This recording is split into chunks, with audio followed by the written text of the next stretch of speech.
Late nights, early morning meetings, you name it, that place is packed all the time. It's sold to Jacobs Entertainment, the developer who's working on transforming most of the western part of downtown. And that has a lot of people wondering, what does this mean for the future of the restaurant? Ariana Bennett sat down with the longtime owner this week. And Ari, first off, is it closing down? Yeah, that's the big question. And for now, no.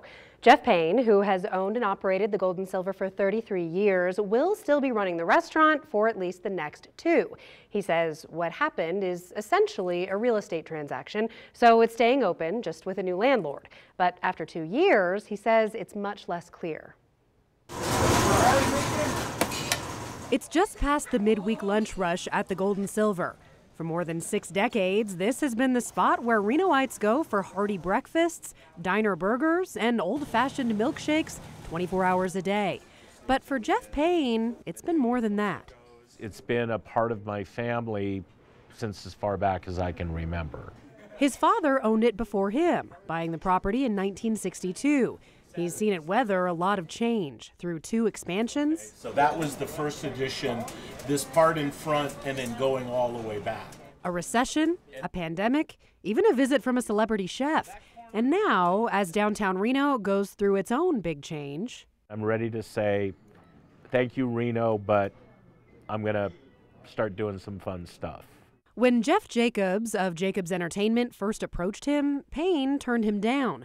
But after a few more years, a cancer scare, and the prospect of retirement on the horizon, they worked out a deal. Payne will lease back the Gold and Silver for at least 2 years, running it as usual. After that, I honestly can't answer that at this time because I don't know what Jeff's intentions are. He says Jacobs could keep it and run it exactly as it has for the last 66 years. They could expand it out or close it and start fresh.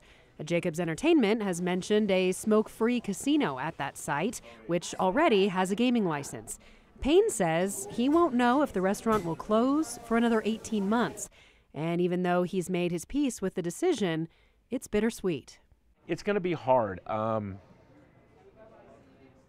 Wow. I've been getting a lot of sentiments from people, and people like it. It's going to be hard if it comes to that. But I guess all things come to an end at some point.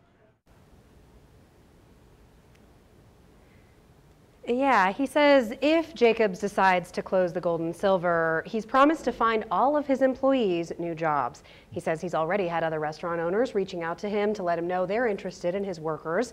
And as for him, he says his first order of business will be vacation and checking just a few items off of his bucket list. Well deserved after all these years.